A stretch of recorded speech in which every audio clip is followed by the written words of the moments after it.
बच्चों, class 9 NCERT mathematics की series में मैं आपको एक्सरसाइज नंबर 4.1 हल करा चुका था। आज हम चैप्टर नंबर 4 दो चर वाले रैखिक समीकरण से एक्सरसाइज नंबर 4.2 हल करेंगे, जिसमें पहला क्वेश्चन लिखा है निम्नलिखित विकल्पों में से कौन सा विकल्प सत्य है और क्यों। y बराबर 3x + 5 का एक अद्वितीय हल है, केवल दो हल हैं, अपरिमित रूप से अनेक हल हैं। यहाँ पर जो समीकरण हमें दी गई है उसमें दो चर दिखाई दे रहे हैं, y बराबर 3x + के 5, y बराबर 3x + के 5। ये रैखिक समीकरण हमारे पास उपस्थित है। इस रैखिक समीकरण में आप ध्यान से देखें तो दो चर उपस्थित हैं, एक तो हमारा चर है x और एक है हमारा y। अब यहाँ पर याद रखने वाली ये बात है कि किसी भी समीकरण को हल करने के लिए उसका चर का मान ज्ञात करने के लिए उतनी ही समीकरण की आवश्यकता पड़ती है जितने कि उसमें चर होते हैं। तो यहाँ पर कितने चर प्रयोग किए गए हैं? दो।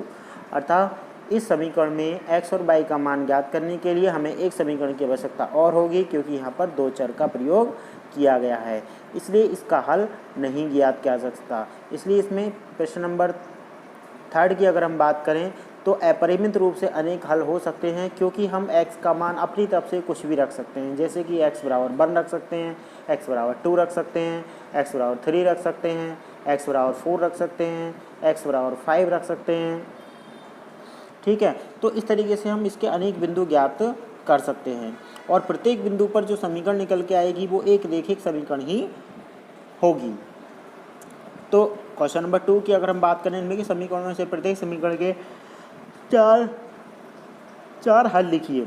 अब चार हल लिखने का मतलब यह है कि हम अपनी तरफ से किसी भी एक चर का मान रखेंगे, जैसे कि x या y, जो एक पूर्णांक हो सकता है, जैसे कि 0, 1, 2, 3।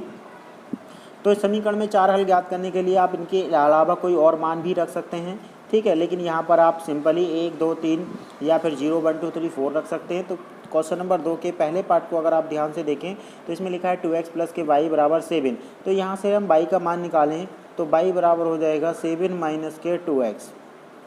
ठीक है, अब मैं x की जगह अगर 0 रखता हूँ तो y बराबर 7 और 2 गुणा 0 यानी 0, तो हमारा आंसर आ जाएगा 7।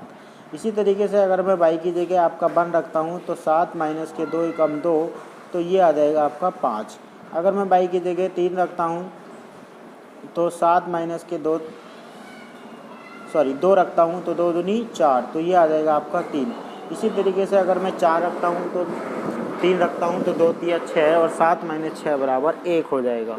इस तरीके से हम इसके मान ज्ञात कर सकते हैं और यहाँ पर दिए गए हैं। तो इसमें x का मान 0 के साथ y का मान 7, x बराबर 1 के लिए y का मान 5, x बराबर 2 के लिए y का मान 3, x बराबर 3 के लिए y का मान 1 आया। इसलिए बिंदु रूप में हम पहले x का मान दिखाते हैं और उसके बाद y का मान लिखते हैं, जैसे कि आपने कार्तीय तल में समीकरण में समझा था कि किसी भी कार्तीय तल यानी ज्यामितीय निर्देशांक में हम किसी भी बिंदु को प्रदर्शित करने के लिए पहले x का मान लिखते हैं, फिर y का मान लिखते हैं, वही उसके बिंदु यानी निर्देशांक होते हैं। इसी तरीके से आप समीकरण नंबर 2 में भी मान रख सकते हैं, जैसे कि यहाँ पर 0 रखा है तो y का मान आपका पाई वो 9 - के 0 यानी 9, x बराबर 1 रखने पर 9 - के पाई, और x बराबर 2 रखने पर 9 - के 2 पाई, और x बराबर 3 रखने पर 9 - के 3 पाई आया। इसको हम हल नहीं कर सकते, इसलिए इसको इतना ही लिखेंगे।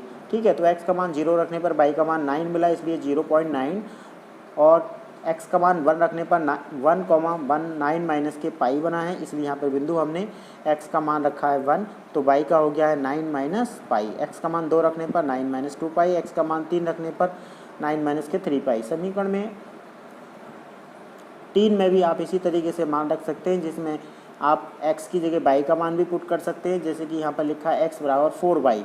तो x के साथ कोई भी कांस्टेंट वैल्यू नहीं है, इसलिए हम y का मान 0 रखेंगे तो 4 × 0 0, y का मान 1 रखेंगे तो 4 × 4, y का मान 2 रखेंगे तो 4 दूनी 8, y का मान 3 रखेंगे तो 4 तिया 12। लेकिन हमें x का मान पहले ही लिखना है, चाहे x का मान ज्ञात करें या y का मान रख के ज्ञात करें। ठीक है, तो इस समीकरण के हमारे 4 हल हो जाएंगे, 0 0, 4n, 8 2 और 12 और 3।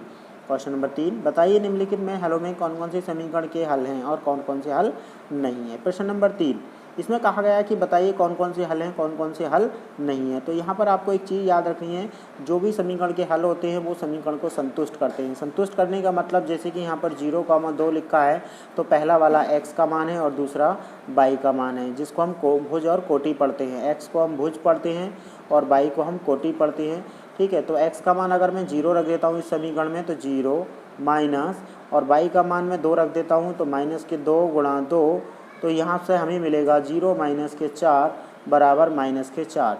तो ये समीकरण जो है बराबर +4 है और हमारा आंसर माइनस के 4 आ रहा है, इसलिए यह समीकरण को संतुष्ट नहीं करता, इसलिए समीकरण का हल नहीं है। इसी तरीके से अगर मैं 2,0 रख देता हूँ इसमें, तो 2,0 रखने पर अगर आप ध्यान से देखें तो x का मान 2 रखूँगा मैं और y का मान 0, तो 2 गुणा 0 0 हो जाएगा, तो यहाँ से मिलेगा 2 माइनस के 0 बराबर 2, ठीक है। तो ये भी समीकरण का हल नहीं है। इस तरीके से आप देख सकते हैं जो भी मान रखने पर इसमें इसका हल निकल के आएगा वही समीकरण का हल होगा। अगर मैं 4,0 रखता हूँ तो 4 माइनस के 0 बराबर 4, यह समीकरण का हल है। इसी तरीके से आप इसका मान रख के देख सकते हैं, तो ये भी इसका हल नहीं आएगा शायद। इस तरीके से कोई भी एक हल या 2 हल भी हो सकते हैं इसके, लेकिन यहाँ पर कोई भी मान रखने पर 0.2 इस समीकरण का हल नहीं है। इसी तरीके से आप मान रख के आप बता सकते हैं कि ये समीकरण का हल है या नहीं है। अगर आंसर 4 आता है तो ठीक है, और नहीं आता है तो हल नहीं होगा। k का मान ज्ञात कीजिए, जबकि ये समीकरण का एक हल है।